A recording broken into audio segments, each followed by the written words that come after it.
వరంగల్ జిల్లా నరసింహులపేట మండల కేంద్రంలో బీజేపీ జనగర్జన ఉత్తేజంగా సాగింది. ప్రజలకు తనకు జరిగినటువంటి అన్యాయాన్ని పూసగుచ్చినట్టు వివరిస్తూ బీజేపీ ఎన్నికల నిర్వహణ కమిటీ చైర్మన్ ఈటల రాజేందర్ ఎన్నికల ప్రచారానికి పదులు పెట్టారు. తనదైన శైలిలో ఓటర్లను చైతన్యం చేశారు. ప్రధాని నరేంద్ర మోడీ వరి గింజలు కొనుగోలు చేయాలని పైసలు ఇస్తుంటే తానే కొనుగోలు చేస్తున్నానంటూ కేసీఆర్ గొప్పలు చెప్పుకుంటున్నారని ఈటల ధ్వజమెత్తారు. బీఆర్ఎస్ ప్రభుత్వం తీరుపై విమర్శనాస్త్రాలు సంధించారు. గుడుంబా స్థానంలో చీఫ్ లిక్కర్ తెచ్చి ప్రజల ఆరోగ్యాలతో చిలకటమాడుతున్నారన్నారు. కరోనా సమయంలో ప్రజల కష్టాలను పంచుకున్నానన్నారు. అంతేకాదు తెలంగాణ ఉద్యమంలో మానకోటగడ్డ పోరాట పటిమ మరవలేనిదని పేర్కొన్నారు. ఆయన హుజరాబాద్ గెలిచిన తర్వాత ఇక్కడ రాలవన పడింది పెద్ద ఎత్తున అకాల వర్షాలతో మిర్చి పంట నాశనం అయిపోయినాయి. ఒక్కొక్క ఎకరం మీద లక్షల రూపాయలు పెట్టుబడి పెట్టి ఆనాడు కన్నీళ్ళు పెడతా ఉంటే నేనే ఓదార్పు కోసం వచ్చిన ఒక 2 రోజుల పాటు తిరిగిపోయినా నేను అనుకున్న ఈ ముఖ్యమంత్రి ఆ మిర్చి రైతాంగానికి సాయం చేస్తారని చెప్పి ఆశించిన, కానీ 5 పైసల బిల్లు కూడా సాయం చేసిన మీరు చెప్పాలి. ముఖ్యమంత్రి ఎక్కడ సభ పెట్టినా ఒకటే మాట మాట్లాడుతున్నాడు, నన్ను కనుక మీరు పోగొట్టుకుంటే ఈ ప్రాంతంలో మొన్నటికి మొన్న రైతులు వడ్లు పండిస్తే కళ్ళాల కూడా పూసినాం మనం.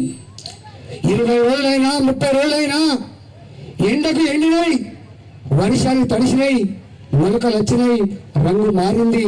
రైస్ మిల్ దగ్గర తీసుకపోతే నెలకు 40 రోజులు రైస్ మిల్ దగ్గర తీసుకపోతే ఒక్కొక్క బస్తానిక 40 కిలో బస్తానిక 3 కిలోలు 4 కిలోలు కట్ చేసిన మాట వాస్తవం కాదని చెప్పండి. మీకు మా తెలంగాణకు ఏం సంబంధం ఉంది? ఎట్లా అడుగు పెడతావు? సావులకు కారణం మీరే కదా, మళ్ళీ ఓదార్పు కూడా మీరే చేస్తే నాకు అవమానం అని చెప్పి ప్రకటించలేదు. నేను ఆడన్నా ఒకవేళ అడుగు పెట్టదలుచుకుంటే మా రక్తం మానుకోట మీద తిందిన తర్వాతనే నువ్వు అడుగు పెట్టాలని చెప్పి సవాలు చేసి వచ్చిన బిడ్డ ఇక్కడ మానుకోట ఇక్కడనే ఇక్కడ చచ్చిపోతున్నానంటే 140 కోట్ల జనాభా పేదరికంలో మగ్గే ఆ ప్రజలు ఈ కరోనా వస్తే గుట్టలుగా శవాలు అవుతాయని చెప్పి చాలా మంది చులకనలు మాట్లాడిండు. కానీ అప్పుడు నేను